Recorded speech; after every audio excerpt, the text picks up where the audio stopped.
hides his powers. The great war between people and demons ended when the great hero Blades with the King of Demons, declared that if the hero loses, then all of humanity will be doomed. He called a meteorite from the sky, but the hero destroyed it with a simple pebble charged with spiritual energy. Two warriors decided to finish the fight using all their strength and rushed at each other. Their clashes destroyed the battlefield, and they fought on equal terms until the very end. None of them could win, and having collected their last strength, they stuck the balls into each other's hearts and fell. They were on the verge of death, but the Blades are glad that he was able to end the war. Fortunately, the hero had the stamina like an old Nokia phone, and he survived getting hit in the heart. It took him several months to recover, but he returned to his country again as an ordinary guy full of enthusiasm to study in a school for talented heroes. Now his only goal is to make 100 friends like a Kamasan, so he happily greets everyone on the way to class and asks them to become his friends. The students think that he is strange, but in a good way, so they agree to become his friends. Blades, but then Ernest Fleming, the best student of the Hero Academy, appears and begins to scold him for the nose in the corridor. She doubts when Blade introduces himself as a new student, but he does not pay attention to this and asks her to take him to the director's office. In the office, it is not the director who is waiting for them, but the king of their country himself. Ernest immediately falls to his knees to greet the king, but Blade calmly approaches him as if they are best friends. The king tells her not to be so strict and reports that from today, he will be the new director of the Hero Academy. Ernest is very happy to hear this and makes a whole speech about how glad she is that he is here, but the king asks her to leave since he has a thing for a boy with zebra hair. The king Blades what he wants and finds out that he wants him to become a hero again. Blades a hero, but the king insists, saying that the students here can help him recover. He knows that in the great final battle between the Blade and the Demon King, their powers are destroyed, but he hopes that with the right training, Blades can awaken the power of the great hero again. The king does not leave him the choice, and later the bladder runner who tells him that this is an advanced class and that he must first pass the basic training. Blades tells her that he has already passed the basic test, and she cannot believe it. Then he approaches the circus students and asks them to become his friends, and Ernest shouts at him to come back. He comes back and pats her on the head, which makes her face turn as red as her hair. She instinctively swings her sword at him, but he easily dodges her powerful blow. Ernest is surprised by his reaction, but then a blue-haired girl from a poker fest approaches them and calls them with a blade to the teacher. She introduces herself as Sophie, and Ernest is surprised because he has never seen her so talkative. She should test him first. She leads him to a dummy and asks him to cut him to prove that he is strong. The blades are not a problem for him, and uses his special sword technique, releasing spiritual energy. He attacks Ken with his special Dragon Eater move and destroys him along with the wall behind. Blade is happy with his performance, but as soon as his sword breaks, Ernest comes up to him and asks who he is. He is shocked when he sees that his attack tore her clothes and defeated all the students only because of the shockwave. Later, when Ernest is having lunch in the cafeteria, Blade joins her and even invites his friends, but they refuse. Ernest says that everyone is afraid of her, but doesn't explain why. Blade's core forgets what she was talking about and starts eating greedily. Nest apologizes for treating him badly and admits that he has talent. Blades about it because they are friends now, and she can't stop blushing when she hears this. Ernest can't stop thinking about the fact that she has a friend even when her sword starts to behave strangely. She remembers how in her youth a demonic sword that her family kept caught her attention and offered her power. She took him, and the demon's curse changed her sword, tried to force her to start an arson, but Ernest holds him off with sheer force of will. The next day she fights with a Simpo who uses a giant spear. Ernest easily defeats him, but gets carried away and almost kills him. After the fight, she challenges someone else to a fight, and Sophie volunteers, saying that she needs to get ready. Ernest attacks her, but Sophie does not give up. Ernest throws a fireball at her and Sophie dodges that she is too tired to fight. She replies that she is fine, and as soon as she picks up the sword, the symptoms of the curse blades her before she loses consciousness and is taken to the infirmary, where the doctor says that he cannot cure the curse. Ernest soon comes to his senses, and although the doctor forbids her to leave chambers, she claims that everything is fine with her. Blade offers to look after Ernest and the doctor lets her go, although she pretends that she doesn't need help from the Blade's secret office and hacks the system to find out that Ernest has the demonic sword Moody USA. The next day he asks her to talk to him in private, saying that he knows the secret of her sword. He knows that the demonic sword has its own will, so Ernest cannot completely control its power. Blade asks what happened and she tells what affected with the demon sword.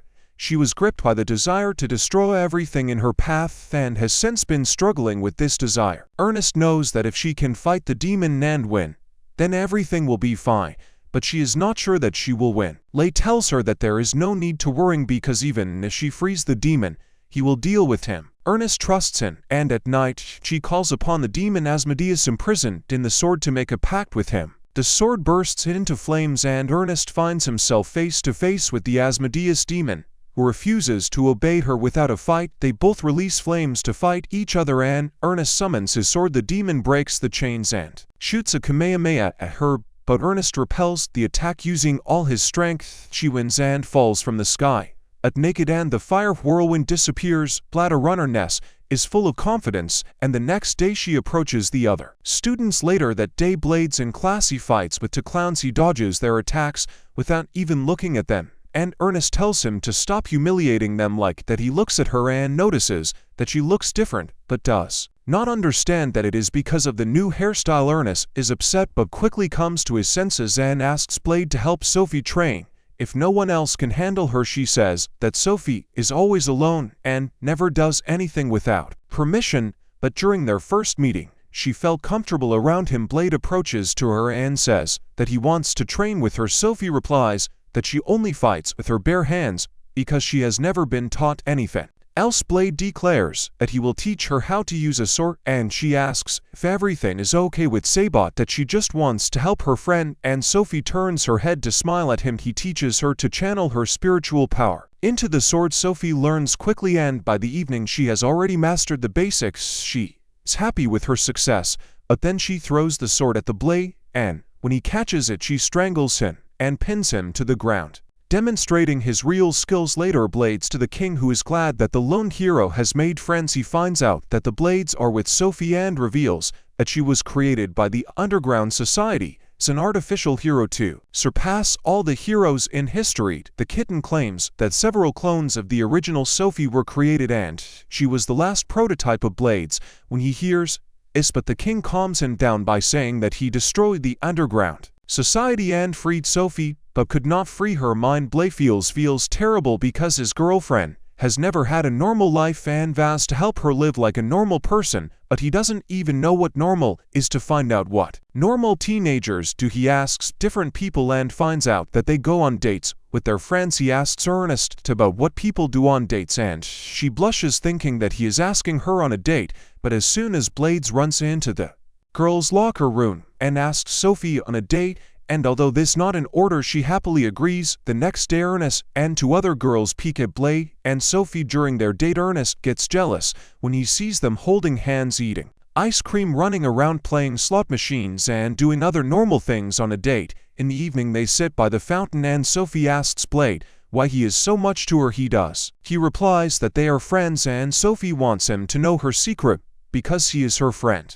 She says that she is a test sample who was given the power of the great hero Blade, Mail, near which she stands swinging strongly. The railing tightens around her and lifts her up, and she explains that the great hero's power can change the laws of physics, but she can't fully control it yet. Then she falls to the ground and creates a huge crater, telling Blade that she can control gravity, increasing her weight thousands of times. He approaches her and Sophie shows him that she can even stop time. She is very tired after that because she can only use her powers for 10 seconds at a time. After hearing her story, Blade also can no longer hide his identity and says that he used to be a great hero, but now he has lost his powers. He says that it was because of him that she was experimented with. Blade believes that his powers are a curse that does not allow him to live a normal life. Since X years he fought monsters and tried to save as many people as possible, but still many of him hated because he couldn't save all the Blades. His terrible past, and Sophie runs up to him and says that he should be proud of himself. She hugs him and says that she saw him as a hero, saved people in the city, but it doesn't help Blade. However, when she says that she is glad to be an artificial hero and wants to become just like him, a bladder runner, because they moved to the advanced class and can now dress freely. Ernest says that the king recently announced that he will bring a magical beast to the school.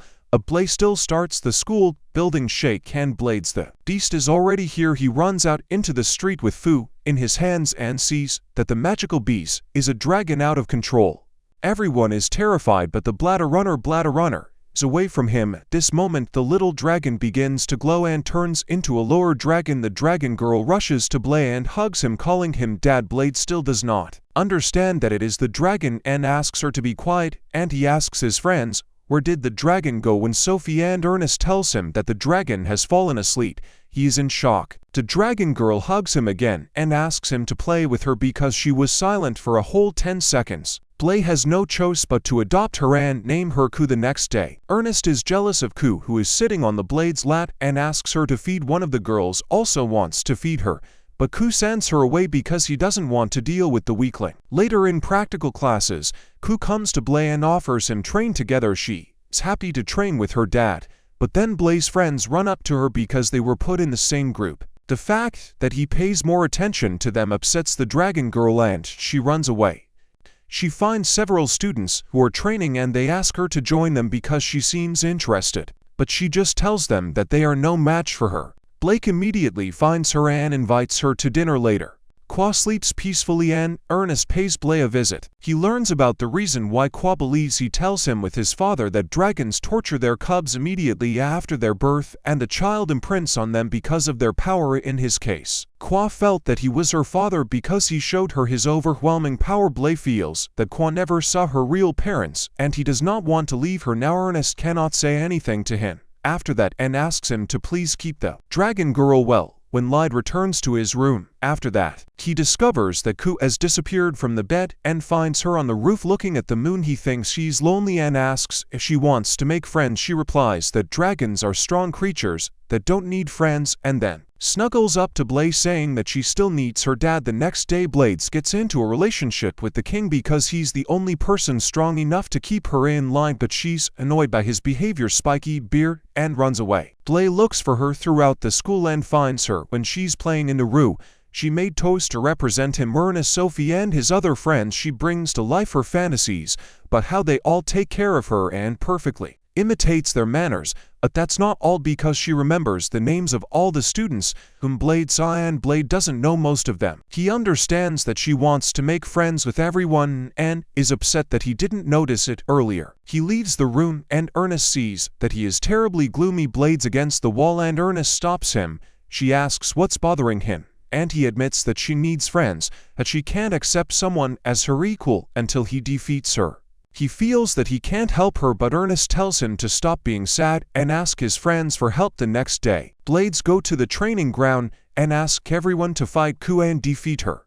The students don't think that it is possible, but they both kneel down and beg them. Sophie and the rest of Blaze's friends also come there to ask for the same because they are also worried about Ku. The rest of the students have no choice and they agree to fight with the dragon girl. Later, all the students gather to fight Ku in her dragon form, and the king also comes to see this. His assistant asks if the dragon recognizes people, if she will be defeated by the group, and the king believes that everything will be fine because people are so much weaker than dragons that attacking one of them is not a crime. After this, Ernest takes out his sword and orders the students to be ready to fight the dragon. Most of the students just run away when Ku attacks them, but Ernest takes the initiative into his own hands and attacks the dragon, shouting for the others to stay together. At his command, they surround Ku on both sides of IRA with non-explosive arrows, but their attacks are too weak to hit. The dragon suffered serious damage and he simply brushes them off with his tail, while Ku beats the students. In one corner of the arena, the healers are trying to bring the wounded into combat readiness. In the other corner, Blaze from the balcony,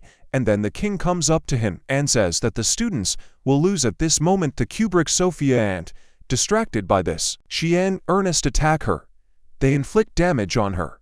But this is not enough to defeat Dranitson. Was not part of their plans until Ku recovers from their attack. The ground under her feet suddenly collapses and she falls into the hole. The king says that it looks like a trick, but Blaze says that it is not so because they did not prepare a trap in advance, and the hole was dug with spears by Leonard while the others were fighting, but even this will not prevent a real fight. All the students rush to the motionless Ku, but she drives them away with her fiery breath. Ernest uses his demonic sword, but the demon with the matey inside him is already exhausted due to a lot of use. She does not care about his condition and delivers a powerful blow to the Ku, and Leonard attacks her with his brown spear. His attack cannot penetrate the thick scales of the dragon, which is trying to fly up. To avoid collision, Ernest jumps and attacks from above, knocking the dragon to the ground, and then Sophie uses gravitational manipulation and makes her fists 1,000 times heavier to deliver a crushing blow to the dragon's stomach. Blade realizes that this is their chance and tells Ernest that they need to end the fight, but despite the fact that the demon is in her sword to stop, she draws from it power and creates a huge fireball. The rest of the students direct their spiritual energy to Ernest. Charging it, she increases the size of the fireball and throws it at Ku, who realizes that she lost. The fireball explodes upon hitting her, and a moment later, Ku returns to human form. She cries that she lost and feels that her father will abandon her because she is weak. Blade calms her down and promises that he will not abandon her. He says that she is not weak, and people become stronger when they combine their strengths. Blade's Ku defeated. She should have no problem accepting them as friends. She nervously asks them all to be friends with her, and they all happily agree. A few days later, the king comes to the arena and begins to develop a new training method for his students. He calls it virtual reality and looks forward to the completion of the construction. Meanwhile, Blade's friends take care of Ku and feed her in the Blade Mail cafeteria. His friends are real _ they call her fat, and he insists that she looks different. Ernest cries when Blades and she runs away, calling him an idiot. Sophie and the other girls tell him that he is shameless and remark that this could be the end of their friendship with Ernest. He doesn't understand what they mean until Ernest locks himself in his room for 3 days. He panics, realizing that she can stop being friends with him, and rushes to apologize to her, but the girls know that he doesn't even understand what he did wrong, and this will anger Ernest even more, so they decide to go with him. They approach Ernest's room, and when she doesn't open the door, they rush inside. In the room, stark and she sits in the corner making strange sobs while everyone is worried about her. Cook a little something tasty and jumps to Ernest's Blade's vet and sees that Ernest has become even fatter and eats sweets as if there is no tomorrow. She cries and says that since she quarreled with the cook, she constantly feels hungry and cannot resist a sweet plate anyway. And he asks if she has stopped being friends with him, but she replies that this is not so. She was just hiding in her room because she didn't want anyone in particular to see her like this. After hearing this, Blade repents and is about to leave, but the girls stop him and say that he has to apologize to make Ernest feel better. He doesn't know what to do, but Leonard explains to him how it has done before he gets hit. Then Blade says that he doesn't need to be ashamed of his love for donuts and reminds him that friends are always ready to help. Ernest is happy to hear this, and the next morning Blade starts training him to lose weight. Ernest has a hard time because he has 50 kilograms of fat on his body, but he persists in doing the exercises, showing willpower, but he doesn't make much progress, and even after eating quite a bit at lunch and then spent an hour in the sauna, he doesn't feel better. When he comes out of the sauna, friends tell him to look at the scales, and he breaks them just by standing on them. He realizes that with ordinary methods he will not achieve anything, so the next day he goes to the arena and asks the Blade to help because he is going to try something extreme. He takes out his demonic and orders Osmodate to absorb his body and give him power. His body is enveloped in flames, and Blade can only look at the giant pillar of fire while it burns. Sophie and the others also come running to the arena and sue. After that, Ernest appears in front of them in the guise of a fire demon, and everyone hears the voice of the demon Asmodeus, who praises her for her achievement. He tells Ernest that she wants to burn with this great power. She replies that she wants to burn her fat because she did all this for the sake of Pumu Bottom. It was taken by surprise, but he understands that she made the right decision because in her fire form she burns 1,000,000 calories per hour. Ernest laughs and says that now she doesn't need to train for several months, but then she begins to feel weak due to the high energy expenditure. She falls and her stomach rumbles. She says that she is hungry and turns into a beast that is ready to eat everything. Even her friend's Ernest rushes towards her, but Blade uses a weakened version of his signature move and extinguishes a fire around her with the wind pressure from his attack. He approaches Ernest, who has already returned to her normal form, and praises her for being managed, but she didn't learn the lesson, and that same night she starts eating like crazy and her friends realize that she is hopeless. After a few days, Blades goes for a routine checkup with the school doctor, who says that he is getting better, but if he uses more than 30% of his strength, he will die immediately. Then he returns to class, and on the way his friend Claire introduces him to a shy and clumsy girl named Maria. Blades, from when the students fought against the coup, he remembers Maria stumbling and shot fireballs in the wrong places, and the poor girl feels humiliated. After Blades her self-esteem, Maria asks him for a favor. She wants him to kill her. When she loses control of her powers, all Blade's friends come to listen to the gossip, and Maria admits that in fact she is not a person but a hybrid of a human and a demon. Blades is, and Maria calmly tells him that inside of her there is a huge and sinister force slumbering. Suddenly her cup of tea breaks, and the tea is right there evaporates. She apologizes to everyone, saying that this happens when she can't control her powers. Maria says that before she always kept her powers under control, but after the battle with Ku she can't do it. Demon Blades, and when she encountered spiritual power, her magic circuit was damaged. She claims that if her true powers are broken free and she wants to be stopped, she says that she is left completely alone in this world because her parents are dead and she has no home. She begs Blade to help her, and he happily agrees, followed by all his friends who want to use the power of friendship. Later, Blades enters the arena and asks his friends to set up the defense of the arena with the help of the most powerful magic. Ernest is dissatisfied with the fact that he entered the school territory, but does not mind. He turns to Maria and asks her to release all her power that she is holding back. She refuses, but Blade assures her that everything will be fine. But even then, Maria says that she cannot release her powers. But when Ernest tells her that she, too, was saved from the demon thanks to the help of the Blade, she agrees. She turns off her magical artifacts that seal her power. Each of her bracelets and necklaces reduces her power by half, and the chain around her neck reduces her power 10 times. Ernest realizes that Maria is now 160 times stronger than she was initially and tries to stop her before she took off the necklace with a strong impulse. The wind knocks her down before she can reach her.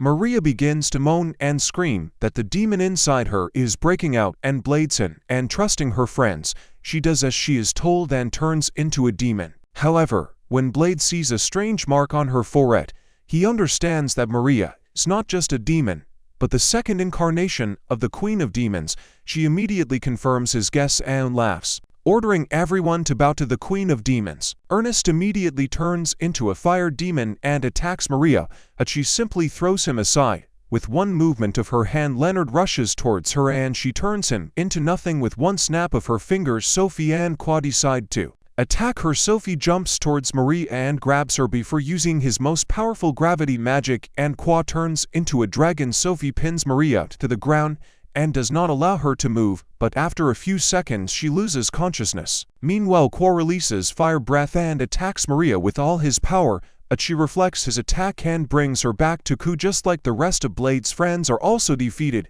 and now he is furious. He rushes at Maria and she declares that she will destroy the capital as soon as she deals with him.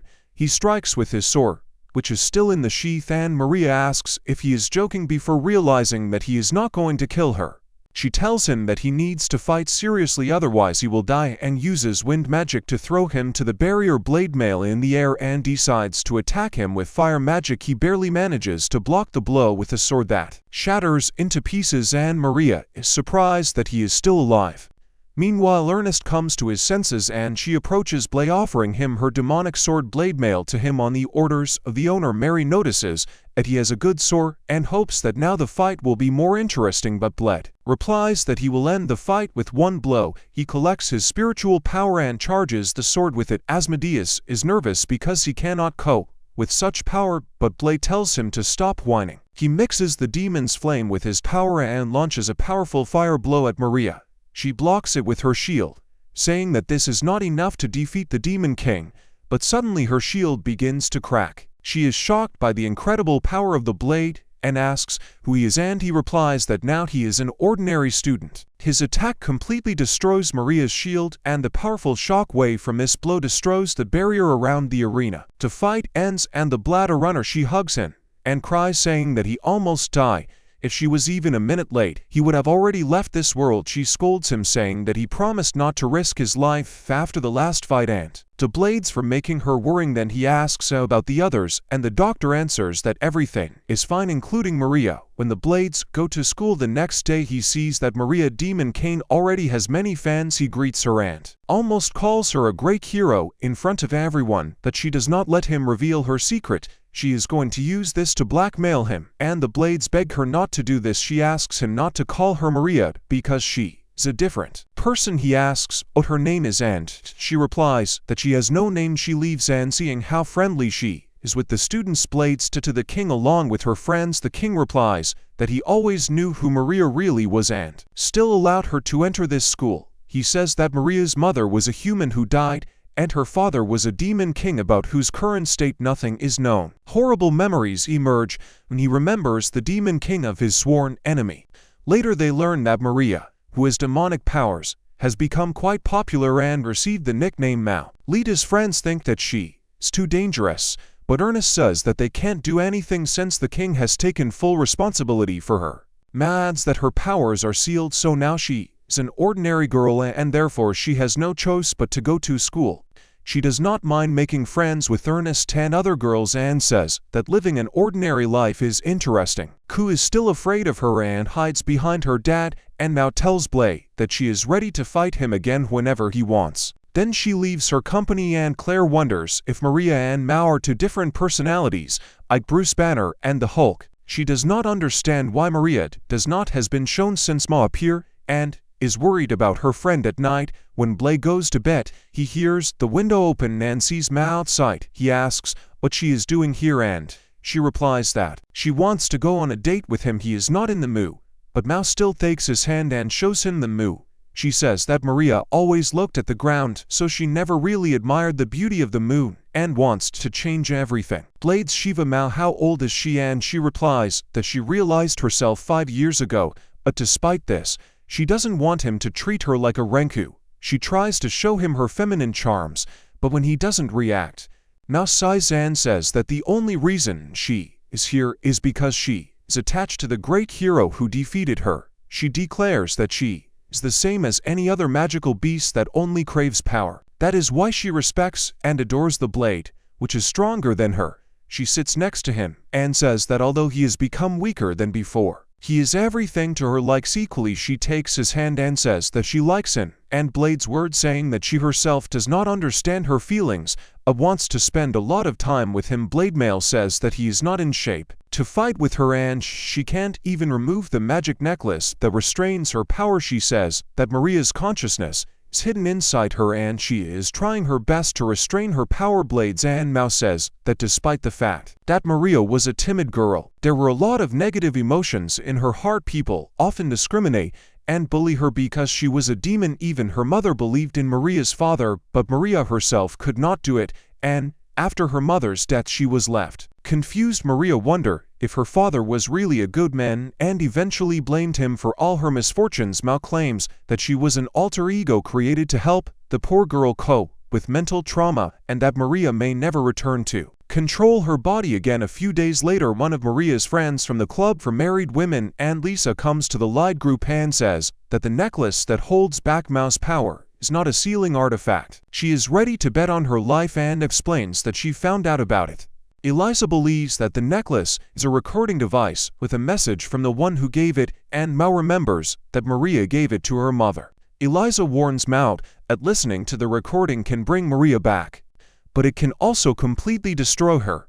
Mao is amused by this idea and she allows you to listen to the recording despite the risk. When Elise activates the pendant, KLR says that it is sad that only one of Maria's two personalities can survive. But Mao is not activating. The necklace is completed and now opens it. A hologram of the Demon King appears who conveys the last message to his wife. He apologizes to her for leaving her but says that it is necessary because he has to fight a powerful enemy. He wants to tell her that he cannot allow her to participate in the battle while she is pregnant and asks him to convey the message to their unborn child when she grows up, saying that he died. In the end, the king demon says that he will always love his wife and child, even if he dies soon. This message ends and Mao begins to cry. She says that now she barely controls her body and asks Maria to take control. She asks her friends to call Maria to come and asks them not to worry about her death. They say Maria's name and she immediately falls to her knees. Her personality changes. Claire and Elias console the crying Maria and everyone is glad that she is alive. The bonus is that Mao also did not die because Maria wanted them to live together soon. Blade fights with Maria in the arena, and as soon as she takes off and lets down her hair, she turns into Mao.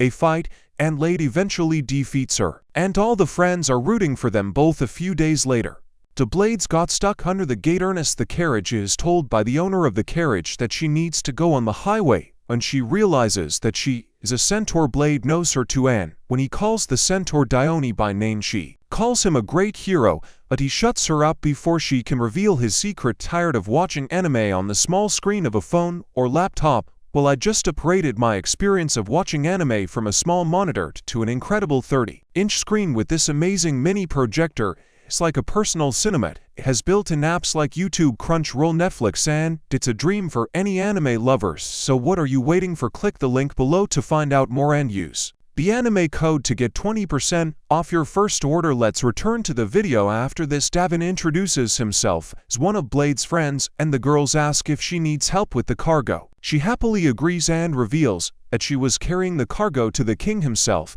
The king thanks Dawn for delivering things to him and gives her a new task to become a teacher at the Hero Academy. Ernest thinks that this is too unexpected, but the king asks her to clarify with the Blade how competent Dion is and is suitable for this job. On this, he releases everyone and the Blades that Dion someday accidentally reveals his secret. On her first day as a teacher, she decides to show the students her abilities.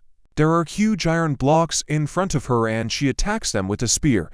Dion's blows pierce the metal blocks and leave holes in them large enough for her to pass through. And when the metal melts, the students had memories of the war from Van P, turning dozens of blocks into lava.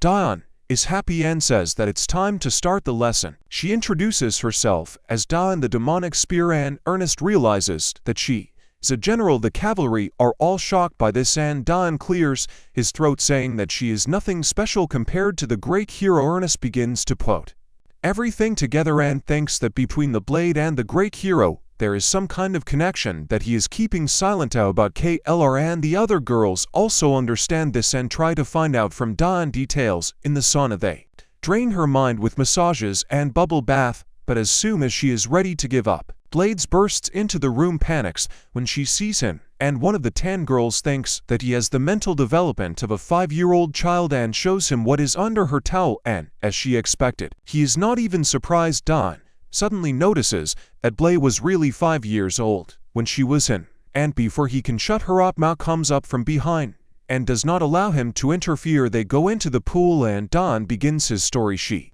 says that when she first met the Blade, he looked like a wild raccoon and tried to eat her, thinking that she was a horse. She still has marks from the bike on her buttocks and she shows them to the girls.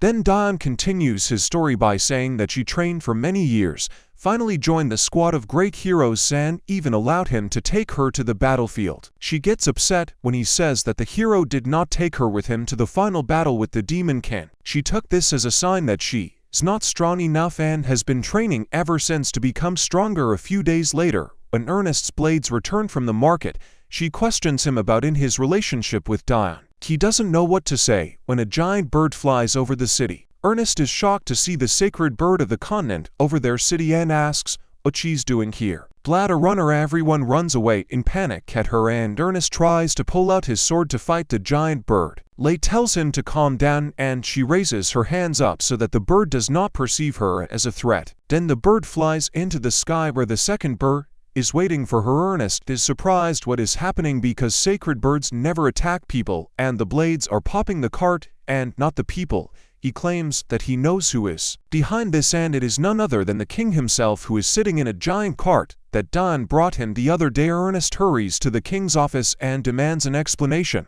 why the city was attacked because of his secret plans. He asks She blames him, and Blades he stopped playing games and told what was in the cart that Dawn brought him. The king replies that it was just the egg of the sacred bird, and Blades asks how could he steal the egg. The king's assistant asks him to explain the situation, and he starts from the very beginning. He says that there are two conditions under which the egg of the sacred bird can hatch. The first is to keep it at a height equal to the height of the sacred tree, and the second, so that it was illuminated by the rays of the setting sun when it hatches. Then the king says that these two sacred birds seem to have become parents for the first time, so they do not know how to hatch eggs. He claims that he just wanted to help hatch the egg, but this was just an excuse. In fact, he wanted his students to meet the sacred birds. However, he is sure that the egg would not have hatched if the parents had left him, and instructed Ernest and Blade to hatch it if they want to become heroes. He says that the right time to hatch the egg is tomorrow evening, and to that time they have to raise it to the required height. The next day, all the students gather, and the bladder runner they can destroy their egg if they find it near people, so they have to hide the egg from them all day, and as soon as the sun sets they will lift it on a makeshift elevator so that it hatches. Lyde tells his friends to believe in themselves,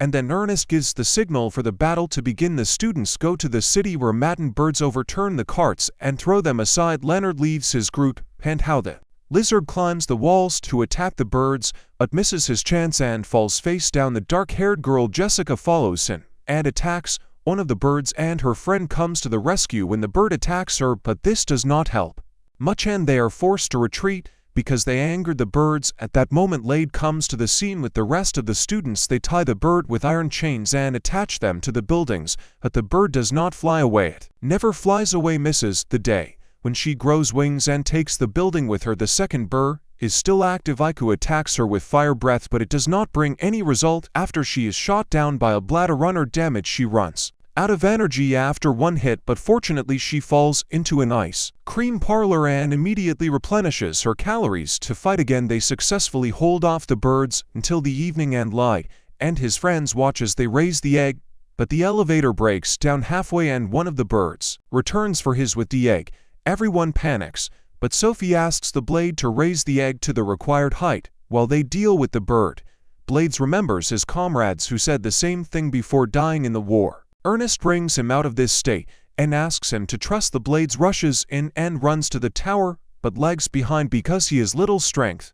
Fortunately, Dawn comes to his aid and allows him to ride on his back. Soon they get to the egg, and the Blades cannot take it to the top of the tower. Speeches, but Dawn has enough strength for both of them, and he, holding the egg in his hands, runs to the top while the Blades' egg is in the nest. The king congratulates the Blade, calling him a hero, but Blademail is exhausted, and the king announces that now it is his turn to prove himself. He stands on the wall and turns to the sacred bird, saying that once his life was saved by one of them, and to date, he is going to repay the debt. His assistant thanks the Blade for what happened, and the Blades hit the king on the back, saying that he needed it from the very beginning. Began to tell the truth.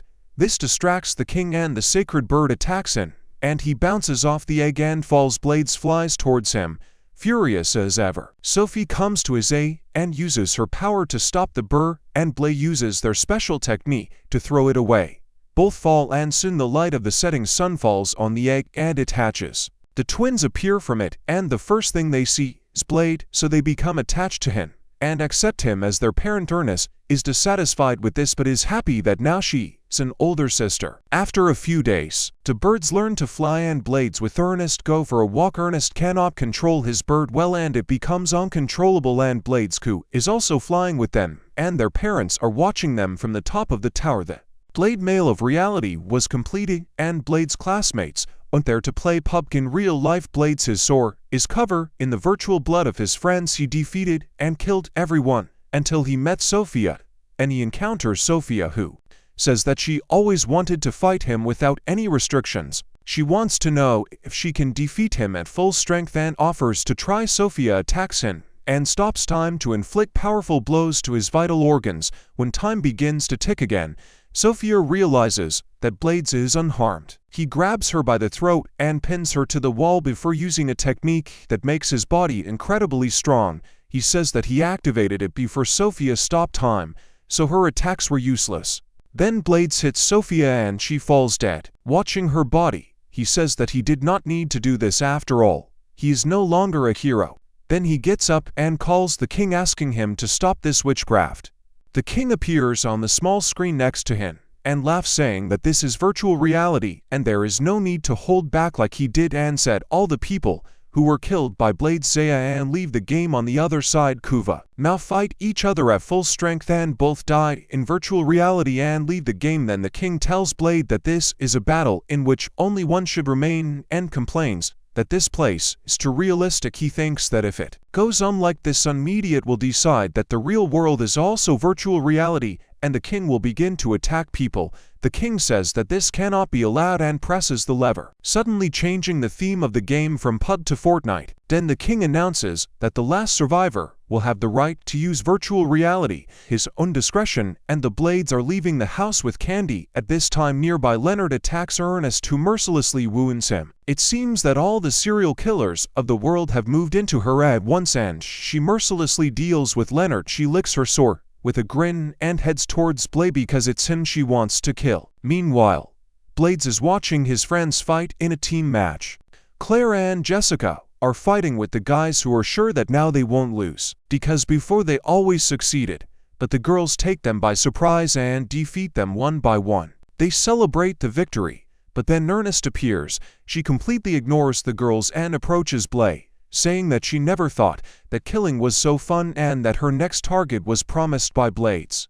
Stop her if she goes crazy and decides that it's time to fulfill her promise. He takes out the sword and creates thousands of wine blades by rotating the sword and Ernest dies. Before the Blades can even get close to him to find his friends, the king laughs and says that everything was as he predicted. Everyone is surprised by the Blades' victory, but Ernest cries in the corner because he can't believe that he lost control so much. When Blade reminds her that she was creepy, she is angry with him. The king laughs and praises himself for coming up with such a great idea. Ernest lashes out at him, saying that his brilliant idea caused them a lot of problems. Meanwhile, Blade goes to the virtual reality controller to take the reward and use it as he wishes. He inputs the data of the most powerful monsters into it, and the king notices that it might be difficult for him to cope with them in his current state. However, Blade connects the king to the virtual reality that he just created as revenge for all his friends. The king is sleeping and his assistants Blades answer him how much if only he had not died before nightfall. The king finds himself surrounded by terrible monsters and realizes that he is doomed later that day. And the boys look to depressed because of their defeat. Ernest wants to know what happened and the Blades got better and the boys were too self-confident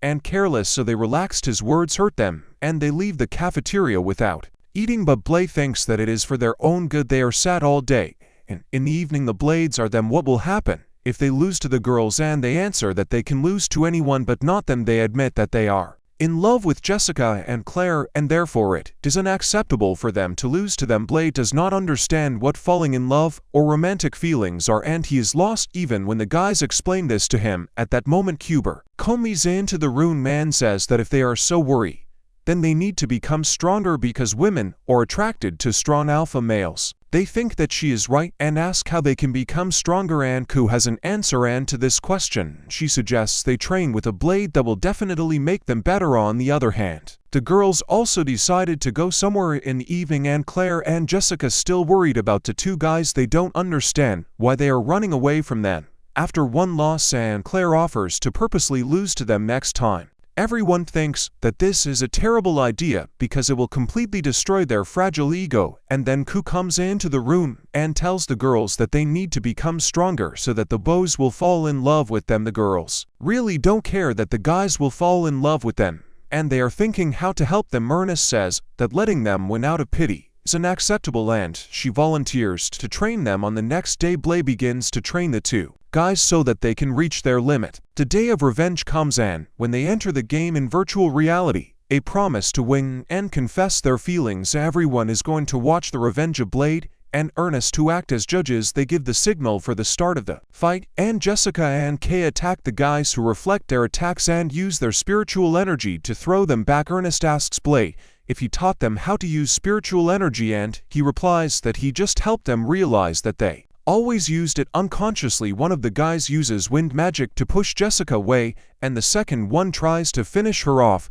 but she stops him using fire magic blades. Shiva asks Ernest did she teach her how to use fire magic, and she replies that all the girls help Claire finish off one of the guys with her mace and Jessica for the guy who is in love with her before hitting him with good old lightning. After that he dies from a light blow and the match is over. Quit. From the game they shake hands and the guys admit their defeat. They swear that they will become stronger the next time Claire and Jessica meet. They say that all the girls got together to teach them fighting techniques and the guys complain that it's not fair. Ernest gets angry hearing this and says that they were also taught by the Superman Blay himself. She is even more angry because she heard that they are going to confess to the girls after the victory and asks if they can't confess, if they have no stronger opponents. Ernest glances at Blade, who doesn't understand what he's talking about, and starts crying saying that it's not fair. A few days later the girls find a cute robot at the academy and gather around him because they've never seen anything like it before. Ernest asks what it is and why it's here, and the robot suddenly projects an image of Blade. Meanwhile the Blade Runner what he's doing, and he replies that he's strengthening his body and or to use more of his true power. At that moment the girls come there with the robot and Blades attacks him like only he sees. Ernest is angry that he destroyed the robot that was looking for him, and the rest of the girls are upset that they lost their robot friend. They pester Blade with questions and she replies that the robot is an annoying thing called a guardian that can fix itself no matter how many times it is destroyed. He asks what she is doing here, and that this time the robot scans Ernest and updates its system using her image. The robot suddenly turns into a cyborg woman and everyone looks at her and she asks the Blade Runner. She claims that he programmed himself so that he would like her and want to protect her, but he wants to know who she is. Instead of answering she attacks and Blades reacts by striking her with his special techniques again and again until she is completely destroyed. Ernest attacks him for hurting the girl, but he says that the cyborg can be completely restored in a short time, which in his opinion is not very good as he predicted. The girl is restored and before Blades finishes her off Ernest stops him. Then Cyborg gets up and tells Blade that she was ordered to destroy him, and straight away now she in the data collection stage. Claire approaches her and asks if she would like to join their class, but she refuses, saying that she is not programmed for such things. She adds that although she is not her goal, if she gets in her way she will also be destroyed. Claire does not pay attention to the threat and tells Cyborg that she can always teach something new. She reads the cat on her chest and decides to name her Jonah. Claire invites Jonah to study with them and they can help her develop a strategy to defeat the Blade. She accepts the offer and shakes her hand. Soon begins a meeting to destroy the Blade, at which he is present. Ernest asks Jonah why she wants to kill him, and she replies that he invaded her home and raped her again and again. Her Blade is called the Molester, where valuable information was stored. Ernest asks him to tell more details and he answers that he went to the forbidden part of the library to find information about the demon Asmodeus. Jonah blushes when he realizes that he did it for her sake. But then she says that he has already invaded her territory many times and destroyed her. Girls call him an enemy of women and Blades leaves the room. If he joins him he will confess his feelings and say that he only entered the library because he was a hero and he had really important reasons. He says that the robot guards have their souls elsewhere, so if they destroy your bodies, it will not kill them. In class, Elias states that Jonah will never be able to defeat Blade because he will not hold back because she can endlessly recover. Jonah knows that this is true and blushes when he speaks that Blade's Alan ignores her and then says that she took the form of a woman because she thought that he would hold back. Jonah and KLR find it cute, but Eliza interrupts them saying that she has a plan to defeat Blade. She proposes to put Ayana's soul in her body and then Blades can attack her to kill her. The next day, they meet in the arena. Blades with the server was physically interrupted and now her soul is in her body, so she will not be able to recover if her body is destroyed by Blade's flax. Upon learning that Jonah is no longer immortal and she takes this chance to attack him, she punches him with a powerful punch and throws him against the wall and then taunts him, asking if he will fight back. Blade Runner he attacks her and throws the sword to use normal wine pressure at her hands, but it is not enough to defeat Jonah, who sees a chance to counterattack and rushes at Blade before punching him 100 times. Then she pins him on the ground and delivers a powerful blow. It causes the floor of the arena below them to crack. Everyone is impressed that Jonah has the upper hand in the fight and Blades doesn't overdo it. He complains that she doesn't give him time to use his less powerful attacks and she smiles when she asks him to give up before he embarrasses himself even more. Blade admits defeat and the whole school erupts in applause. It seems and she likes the attention that she gets and now she wants even more after that. They go to the cafeteria and Jonah with difficulty eating she explains that although she can turn organic matter into energy she does not feel like eating. Eliza claims that it is because she lost motivation after defeating the Blade. And CLR asks her to share her problems with her friends. Eleanor replies that at such moments, she usually turned to her mother who gave her new tasks. Now she connected to the server again and tried to contact her mother, but she refuses to talk to her because Jonah abandoned her duties and ran away without permission. Jonah says that she feels insecure without her master and asks Blade if he wants to become her new master. He refuses despite her sincere requests and Jonah says that if she doesn't find the owner soon, she will self-destruct. She explains that so that the guards don't go crazy or go crazy without orders. They have a self-destruct function. Everyone panics, and then Ellie checks the system and finds out that they have 3 days before it explodes. Blades that he has no choice and agrees to become Jonah's master so that she doesn't explode the next day. And Blades is eating with Ku in the garden and she brings them food in the form made Blades and she replies that next time he will do so. He notices that because of her he feels as if he has lost his freedom and Sophie immediately appears and agrees with him. She sulks and Blades asks her to speak out. She asks if this is an order and he replies that yes. This makes Ivana angry because she also wants her master to order her. Sophie gets even more angry and accuses Jonah of taking her place. In the show she says that Jonah is copying her. For example, her dispassionately face and the fact that she constantly needs to be ordered around by both girls start arguing and they have a competition to find out which of them is more suitable. Blade the next day Sophie meets a Blade wearing cat ears. And Jonah has a similar plan to impress him by wearing bunny ears. He doesn't want to deal with either of them. And the girls decide to have a staring contest later. They challenge each other to a fight but Blades them before they can use their powers. They also follow him to the bathhouse and then insist on watching him sleep. Blades is tired to shoo them away and tries to sleep while they are watching him. Sophie and she thinks that their argument will not end soon. Ivana says that she will be glad if they continue to quarrel because she likes to spend time with friends. She explains that she was always alone while she guarded the library and Blades was the only one who came to her. Sophie has a similar story and she says that Blades are for those who helped her make contact with the world. Then the girls admit that they like their rivalry and become good friends. Blades hears this and is happy for them. A few days later, when they sit down to have dinner, Blades sees something strange with Jonah and asks her to show the self-destruct counter. She does as he says and Blades is still working. He understands that it was not enough for Jonah to have a human master and now there are only 20 hours left until her destruction. He asks what she wants and she answers that she wants to be with everyone for as long as possible and then she will go to a secluded place to self-destruct. Everyone gets together to throw a farewell party for the cyborg girl and Sophie tells her to enjoy it to the fullest. They put on a show for her and she really enjoy it but there is no Blade for the parties and Ernest can't find it anywhere. Iona has only a minute left to explode and she goes to the arena. She puts up a barrier so her friends don't get hurt. She thanks Sophie and everyone else for being kind to her. She says that she never understood people before but now after talking with her friends she feels that she also became a person. She says goodbye to everyone and when the counter approaches 0 she cries and asks them not to forget her and say hello to Blade. The counter reaches 1 and then to 0 and everyone is preparing for an explosion. But nothing happens. While they are wondering what is happening, a strong gust of wind breaks through the floor and Blades Shiva appears from there. Is the party over? Ernest pulls him out and asks where he went and Blades at that he managed to convince her and she accepted Jonah back to the server. She here confirms is by saying that her connection with her mother is restored and she is no longer going to explode.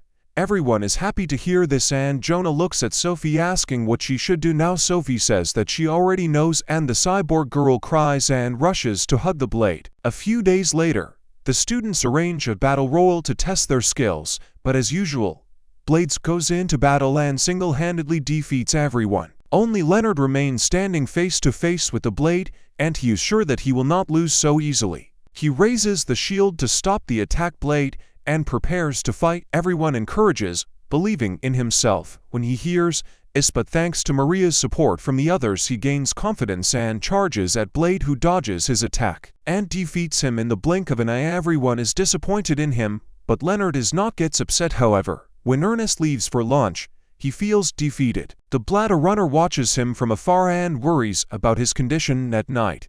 Leonard thinks that he will not be able to defeat the Blade, but still wants to do it to win Ernest's heart, so he immediately begins to repair his spear for the next fight. The next day, when he is relaxing in the park, Maria comes up to him and asks how much longer he will laugh like a fool. After defeat, he replies that she will not understand and says that it is unpleasant for her to always be behind the Blade, and one day she wants to be close to him because of his abilities. Leonard asks her if she likes the Blade Runner, that now he is a little more confident in himself. Maria apologizes for interfering in his personal affairs, says that she doesn't like it when Leonard puts himself down because of defeat. He thanks her and vows to defeat the Blade to get Ernest's attention. At that moment, Elizabeth appears out of nowhere and tells Laziness and Maria that they can hope for anything, but it won't help them defeat the Blade. She says that she can help them come up with a plan that will allow them to defeat him despite the difference in their strengths. Soon, all of Blade's friends form a committee to destroy him, and Leonard becomes his leader.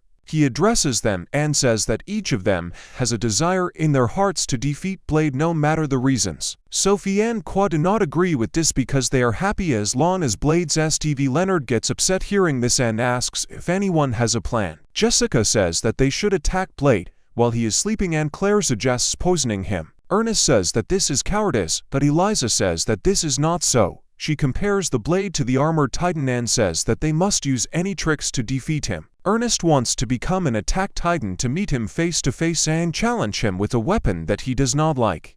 Claire does not agree with her, and Leonard intervenes and says that everyone has their own plan to destroy the Blade and they should try everything. With these words, he declares war on the Superman, and the next day Ernest calls the Blade to a spear duel. She took the spear from Leonard and thinks that now she can easily defeat the Blade, but Blades breaks the spear.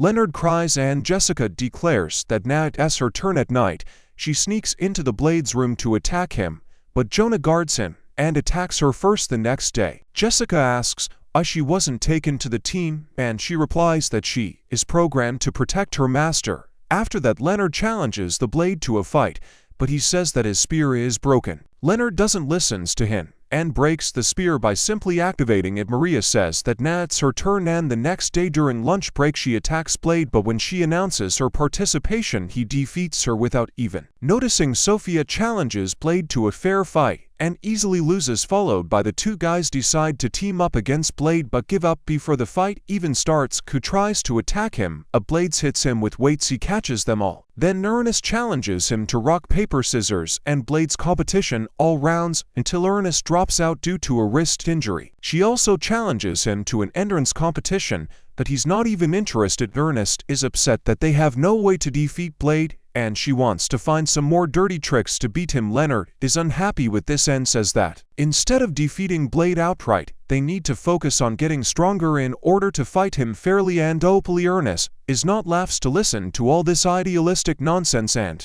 she declares that she will do everything possible to make the Blade surrender. This gives her friends an idea, and they remember how the Blades and they fought with Jonah. They understand that if they have a hostage, Blades can fight at full strength and you will have to surrender to save the hostage. Leonard does not want to stoop so low, but Ernest convinces him by saying that they will do whatever it takes, and he has no choice but to agree. The next day, when the doctor gives a lecture on the weak points of the human body, Blade notices that Leonard and the two boys are not there. Ernest and the girls try to distract him from this, and soon the boys burst into the classroom in cheap tin fancy dress. Ernest announces that they are terrorists, but Blade does not understand what this means. Sophie explains that these are people who use violence to achieve their political goals, but this also means nothing to our stupid hero. Then the Shiva terrorists grab the doctor and demand that she play along. They ask everyone who is not interested to leave, and Cooper's Blades. When leaving the class, Ernest stops in and tells him to free the doctor, who was taken hostage. She screams for the Blades to her, and that's it. The girls are jealous of her because they also want Blades to save them. They rush to the fake terrorists and ask them to take them hostage and not the doctor and Blades' children. Seeing that they are quarreling so much, the doctor leaves saying that they can have fun further. In the end they decide to take all the girls hostage and Ernest asks Blade to save them, but he doesn't even know what a hostage is and asks if she knows anything about it.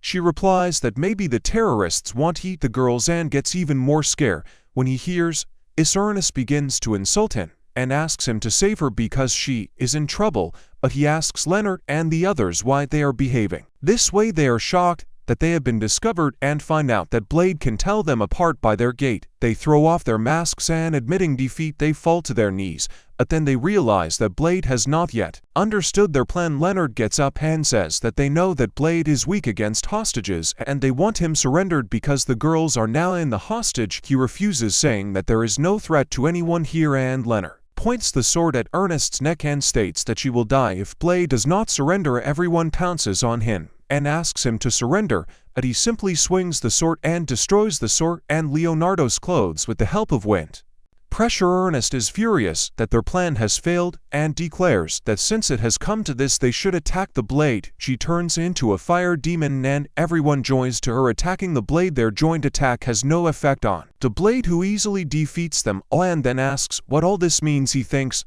that they were just playing a role-playing game. Man asks if he did well in his role. Sue. After this the Blades saw a girl who was celebrating her birthday in the cafeteria. The Blades are surprised because he never had the opportunity to celebrate his birthday. Ernest wanted to throw a party, but the girl didn't know when was the Blades' birthday, so she called an emergency meeting of the women's group. Tiona joined them and said that they have no idea how old Blade is, but according to her estimates he is about 100 years old. She only knew the date when the king found him and said that it would be next month. Sophie Raw said that she heard it was Blade's name because when they found him, he was holding a sword in his hands, and the girls laughed at the king's sense of humor. Then Ernest thought about what she could give Blade, but she didn't know what he liked except curry. Suddenly the king came and said what to give Blade. Curry for the day. Birthday is not a bad idea, but they should try and prepare a special curry for him. The next day he took all the students on a special task. He said that now they will go to the royal pantry, adding that this is a new part of the curriculum, and now they have to cook and eat delicious food. But when the gate of the pantry opened and they were transported to a dense forest, the students were surprised that the gate closed and the king announced that it will not open until they eat a total of 11 billion calories. Blake decided that this is a test of survival. Aku can already smell the delicious ingredients throughout the forest. The king notices that she is right, and when he called this place a pantry, he meant that it is full of natural ingredients including wild animals. He wants the students to catch them and eat them, but Blade says that it is too difficult for the students. But Ernest is determined to hunt, and she leads everyone with her. Leaving Blade in bewilderment, they set up camp, and Jessica lures the monster into a trap. Leonard, Claire, and Maria are waiting there, but as soon as the monster notices Claire, he rushes behind her. The Nard tries to kill him, but he fails, and then Maria releases Mal and she kills the monster with the magic of light. They bring him to the camp, where the students immediately begin to prepare him and make leather from the skin of the monster. The rest of the students are also busy.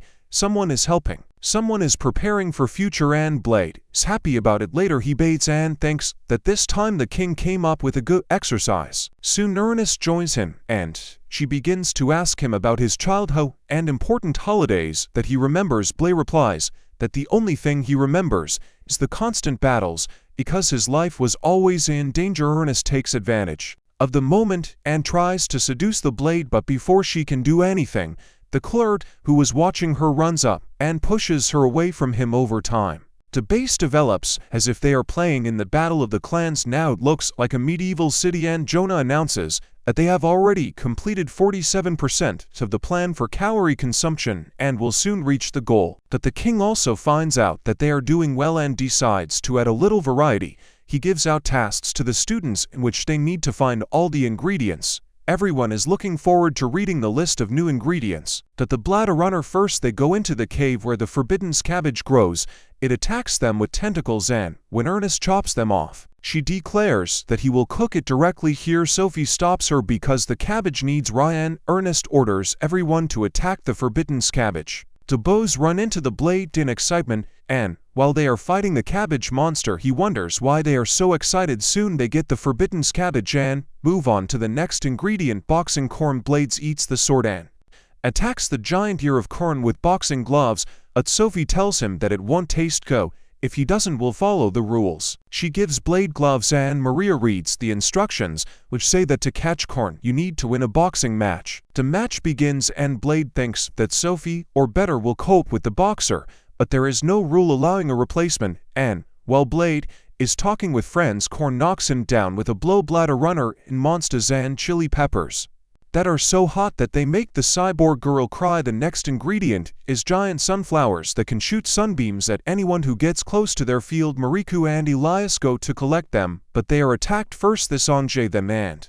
Mari releases Mao so that she can fight with the caught and defeat the giant sunflower after they caught all the plant Pokemon. Bladder runner with the root, but the Blades eat it however.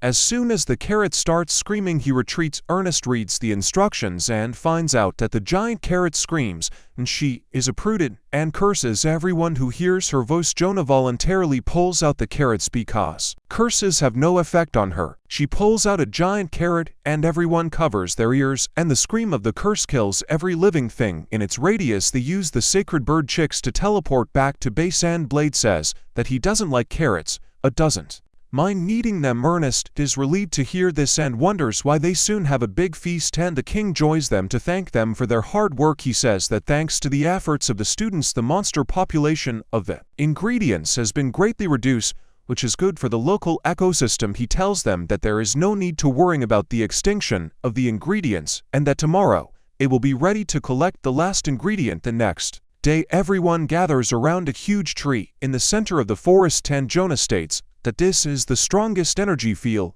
and that the king of the ingredients is somewhere nearby. Soon a giant monster similar to an ox appears and Sophie reads the instructions for its use, which says that the meat of an ox is very tough and tasty. The king laughs from afar, saying that the monster's meat will also be tasty. As soon as Lyde prepares to fight him, an even larger monster appears and eats the bull in one bite. The king is shocked by the appearance of a giant monster and says that his meat is also tasty, so he asks the students to catch it. Lyde thinks that this is too much for them, but Ernest and the rest of the students do not agree. They believe that if the monster's meat is tasty, then they have no choice but to catch it. Ernest turns into a fire demon and leads the students into battle. Everyone joins their forces and continuously attacks the monsters. The strongest fighters, such as Sophie, Cuff, Mal, and Jonah, also do everything possible, and healers treat students injured during the battle. Ernest uses a powerful attack to defeat the monster, but he realizes that this is not enough. Now the monster attacks them, but Leonard uses his barrier to protect his friends. Ernest gives his sword to Blade and asks him to finish off the monster. He knows what to do, but also understands that his body cannot withstand such strength necessary to defeat the monster. He turns to Mal for help and explains that she will become a vessel for his spiritual power. She agrees with the proposal and Blades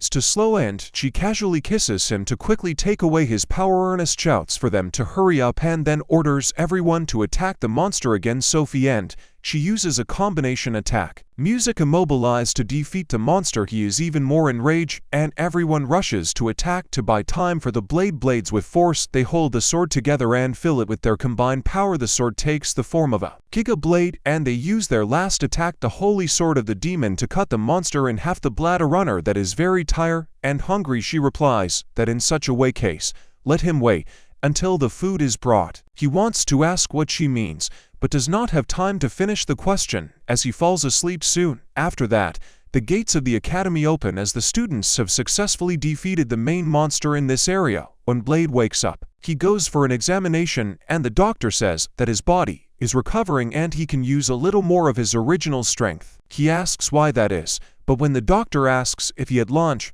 Blades is still hungry and runs to the cafeteria. As soon as Blades eats the door, he sees that his friends are waiting for him to celebrate birthday. He can't believe what's happening, and all his girls come up to him and say that since they don't know when his real birthday is, they will celebrate the day they found him. He still can't believe that they are going to celebrate his birthday, and then his attention is caught by a large covered plate on the table. He asks what is there, and Claire explains that they have been thinking for a long time about what to give him for his birthday, and then Ernest suggested what he likes best. Ernest blushes, hoping that he will like the gift, and removes the lid to show it. Favorite curry. She explains that to prepare this curry, They used all the ingredients they found in the royal pantry, and it is the most delicious dish they had ever prepared. Blades for food with childish delight, and then Cain comes to the party. He asks the birthday boy to try the food, and when Blade takes the first bite of curry, he winces, trying to hold back his tears. He says that a wise man once told him that boys never cry,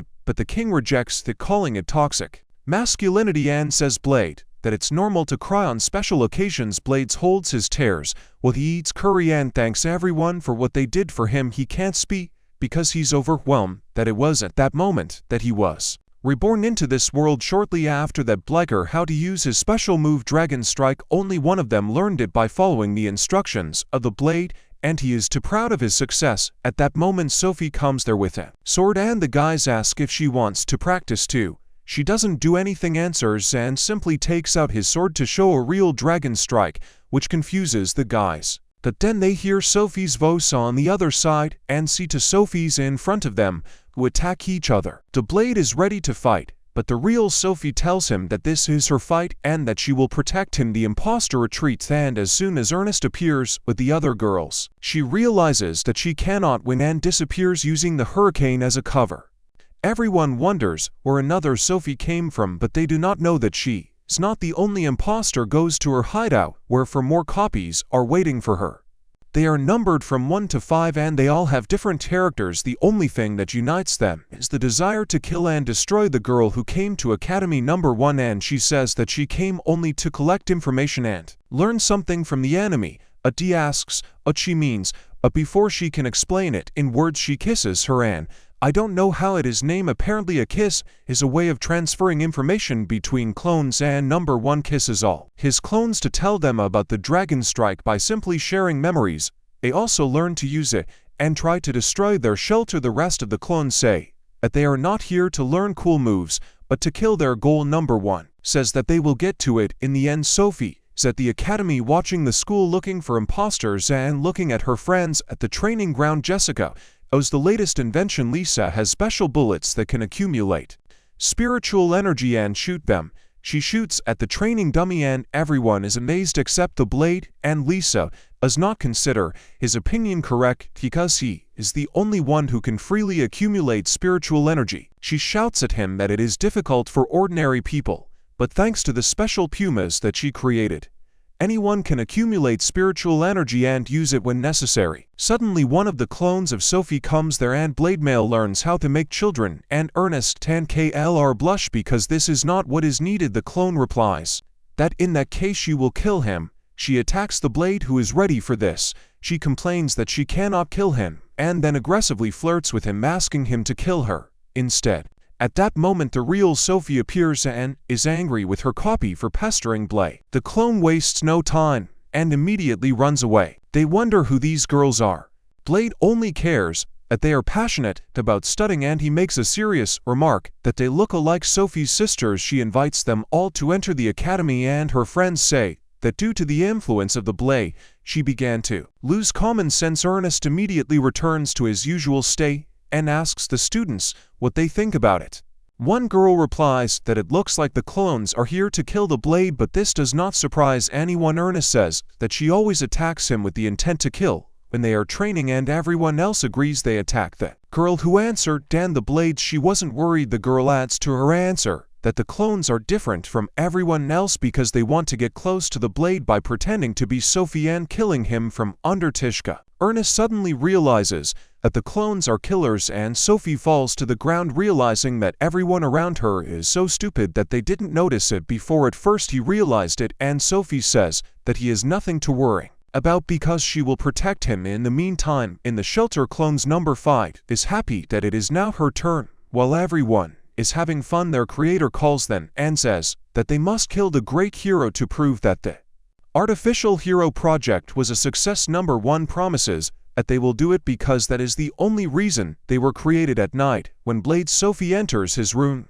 and Jonah almost attacks her, mistaking her for one of the killers. She knows that Sophie is worried about the lady, so he invites her to spend the night with them, but Sophie refuses and leaves. Elena assures her that will protect the Blade at all costs, and Sophie replies that she will also do everything possible to protect him.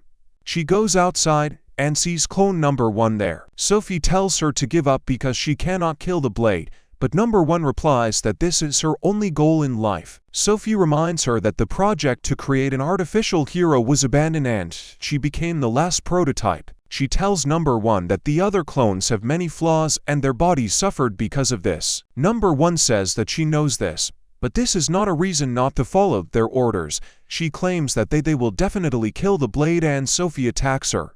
She pins her to the ground but cannot deliver the decisive blow because she feels sorry for her clone number 1. She gets up and leaves, but before that she tells Sophie that she too must understand that her destiny is to be with them. She asked Sophie to join them so that they kill the hero together. The next day everyone goes to the training ground in virtual reality and finds number 5 there, which is an exact copy of Sophie. She angrily and tells everyone that she is not Sophie and even admits that there are only them 5. She is confused about what she has done and declares that she will destroy everything while number 5 attacks Blademail thousands of crushing blows until he dies in virtual reality. When he wakes up in the real world, he asks everyone about number 5 and he is told that she left happy because she thought she killed him. Eliza says that their plan to deceive the killers using virtual reality was a success and Ernest hopes that they will not understand this. Unfortunately for them, number 5 realizes that the Blade deceived her and returns to take revenge while he runs away from her, destroying the school building. Jonah invites the Blade to go to a deserted place and to fight. At that moment another of the clones comes there and attacks him. He barely dodges her attack and then Jonah begins to tease the 2 girls by wagging his hips in front of them. Somehow it works and the girls get really angry and the Blade lures them to where Ernest is waiting with several magicians. She tells them to use all their strength against the clones because they will not die so easily. They beat the girls with all their might but they manages to defeat only one of them. Ernest sends the other flying with his fire magic, but then number 5 suddenly attacks her. The Blade comes to the rescue and throws her away with magic. Jonah offers to grab the clones now but the girls get up again, join hands and activate their artificial hero abilities to create a black hole. Jonah tells everyone to evacuate because the black hole is starting to suck them in. They hold on to the pillars and Blades wait 10 seconds because this is the limit of possibility clones. After 10 seconds they fall, but the black hole is still active. It pulls into clones and Blaze saves them, not allowing them to turn into space spaghetti. Suddenly Sophia appears and with the help of gravitational magic creates a second black hole that neutralizes the first. She manages to do it in 10 seconds and the Blademen, the rest of the clones, arrive there and take their wounded comrades. Before looking at the Blade, Sophie wakes up at night in hospital and Blademail calmly and says that no one was killed or seriously injured. Sophie is glad to hear this and Blades tells her about her clones. She replies that they were recently created from the same material and using the same technology as her and are endowed with the abilities of artificial heroes. Sophie claims that although the king saved her, the new girls have no one to help the Blades with her clones and believes that Ernest was right when he invited them to enter the academy. Sophie shudders and replies that this is impossible because artificial heroes were created only to destroy him. Their brains were changed so that they completely obeyed their mission. But Sophie was saved before her mind was changed. She cries that her clones cannot disobey the orders of their creator and Blade hugs her to console her. He was next to her all night but then fell asleep and Sophie left without telling anyone anything. The Blades went to the king's office and he said that he had received a letter from Sophie in which she said that she was leaving the academy. Ernest was furious and asked why didn't he stop her and the king replied that she had the right to leave if she didn't want to be a hero anymore. Sophie was still furious, but Blades rested also doesn't like it. Then Ernest promised that they would find Sophie and bring her back, and Jessica had already found out where they were hiding, but before the students could rush in to battle, the king said that Sophie left alone because her friends didn't want to get their hands dirty. He stated that the way to stop the clones was to kill them, so Sophie went to fight them alone. The king respects the girl's decision and tells the students that they need to think carefully before acting. The Blades decided and is ready to go in search of Sophie. Cuban Jonah joins him because he also wants to save his friend. Blade thinks that there are only 3 of them, but Mao joins them saying that he and Maria agree that Sophie needs to be saved. They go to the gate and sees that Ernest and the others are already waiting for them there. Blade surprised that they are here and everyone laughs at him for the building. Before going on a mission together, Sophie goes to one of the shelters where her clones are hiding and discovers that there is no one there. When she returns, Ernest notices her and informs Lisa about this so that she conveys the information to the others. Ernest approaches Sophie and she asks him to leave her alone. She says that everyone understands what it's like and wants to help her, but Sophie replies that they don't need it. She waits until everyone gathers to reveal her secret. She explains that she was created as part of the Artificial Hero Project and was the 12th prototype. Everyone who participated in the experiments was arrested, but some samples and research data were stolen and someone secretly continued the research without telling the world about it. Sophie says that the 5 girls are chasing the Blade because they want to surpass the great hero. Her stupid friends have not yet realized that Blade Mail and Ernest assume that the clones want to test their strength against the Blade, who is in every sense superhuman, because if they cannot defeat him, they will not be able to compare with Hero. Blade's explanation fits and he agrees. Then Sophie apologizes to her friends for causing them so much trouble and adds that her past has finally caught up with her. She always doubted that she could have fun and make friends. She always felt like an imposter among real people and therefore wants to return to the darkness from which she came. Sophie says that she is ready to protect her friends even at the cost of her own life and that the time spent with them was the best in her life. Ernest hits her with his fist, saying that if she is happy with him, then she should stay with him. She replies that before she was also not like ordinary people, but thanks to the Blade, she was able to change. Sophie smiles after hearing this and Ernest says that if she wants to kill the clones, it will help her. Blades, he claims that even if the king orders to kill the clones, he will not harm the girls. Sophie says that this is the only way out because physically they cannot disobey the orders of their creator. Moreover, the modifications of their bodies have shortened their life expectancy and they do not have much time left. Despite this, Blades and calls them Sophie's sisters. He asks his friends to help him, and they happily agree. He then approaches Sophie and asks her to give him her life fan. She agrees without hesitation, much to Ernest's chagrin. After this, Blades a plan because only she has good ideas and she smugly replies that she already has a plan on the other side. The clones are in a secret hideout. The 4th and 5th feel bad and the first one offers to get rid of them. If they can no longer move, they stand up saying that they still have the strength to fight their creator.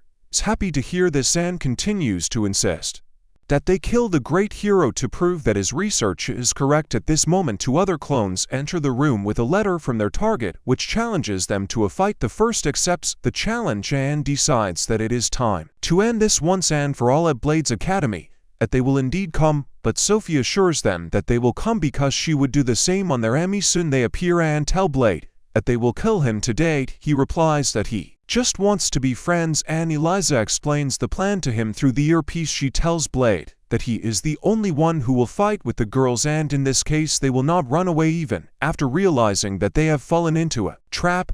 The plan is simple. Blade must withstand their attacks and after wearing them out of harm, he takes out the sword and the girls immediately attack him. He dodges and blocks their attacks, realizing that executing their plan will not be easy.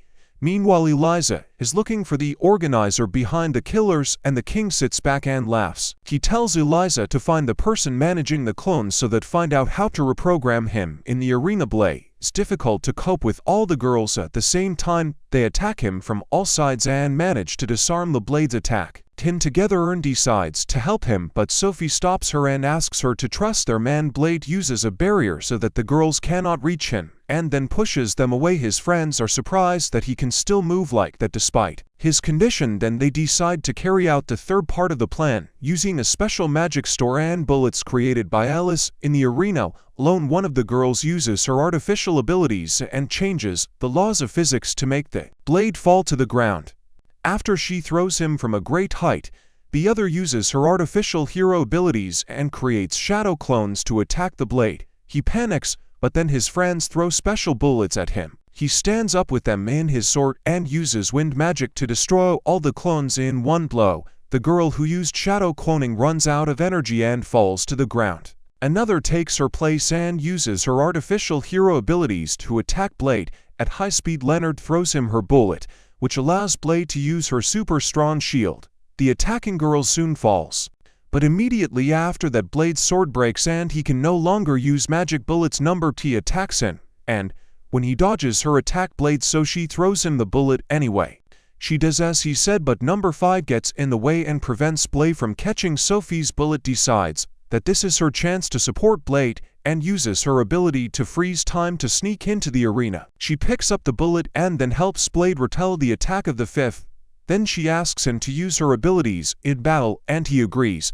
The 5th uses his special move and sends energy blows at him, but Blade reflects them with a powerful storm and makes her exhale. Another clone prepares for battle and attacks Blade with a powerful beam using his sword. He activates Ernest's power using his hands as the conductor releases a powerful fire attack and reflects the attack. Due to the destruction caused by the attack, everyone runs away, and when the smoke clears, the Blades are face to face with the last remaining clone. He waits for her to attack, but she does nothing and tells him that her time is up. She drops her hand and falls to the floor. Blade runs up to her and the first one tells him that their life was all 14 days and this sunset is the last thing they will see. He panics and contacts Alice, who she found the laboratory where the girls were created. She tells Blade that the girls were lucky that they lived to see the 14th day, considering how they were created. Claire soon arrives on the scene and tries to heal the first one, but her magic does not work. Elias says that the girls cannot be saved with the help of healing magic. She has already found out who created the clones and believes that he died long before they appeared in this world, so he never gave them direct instructions to kill him. Blade Shivo, is there anything she can do with her sharp mind? And she replies that she can reprogram the clones, but there is no time for that. Blades Anne asks to gather all her sisters. She takes number 1 by the hand and says that there is a way to save them. She doesn't even want to live because she couldn't fulfill the order, and the Blades become stronger and surpass him. All the girls are barely alive, but they say that his idea seems funny. Sophie asks number 1 to use her superpowers and then asks Blade to take control of them and send the souls of the girls into her body. He does as she says and transfers the consciousness of all the girls into Sophie. After that, he ends up in the hospital with serious injuries to both arms. Sophie comes to visit him, but by the expression on her face, Blade understands that it is number 1. She confirms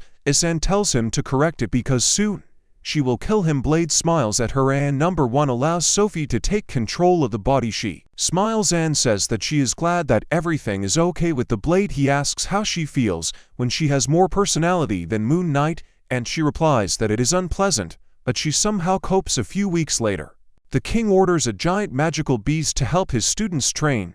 The small fry can't handle it, and even Ku can't defeat it in his dragon form. The king just chuckles as he watches the students try to defeat the monster, and the women next to him say that the monster is too strong for the students. He easily defeats Ku, and then Ernest launches a barrage of fireballs at him until his demonic sword becomes useless. Her attacks have no effect on the monsters, and then Leonard attacks him, but the monster throws him aside. Sophie catches his spear and uses the powers and abilities of all her sisters to attack the monster. However, the only thing she manages to do is break Leonardo's spear. Ma and Jonah attack the monster, but their attacks are also useless. The monster growls, and the king's assistant says that it was a bad idea to bring him here, but the king continues to laugh and tells her to wait until the minimum star comes onto the stage. At that moment, a blade falls from the sky and delivers a powerful blow to the monster's head, finally killing him. He lands on the ground, grabs a plate of scary and immediately starts eating.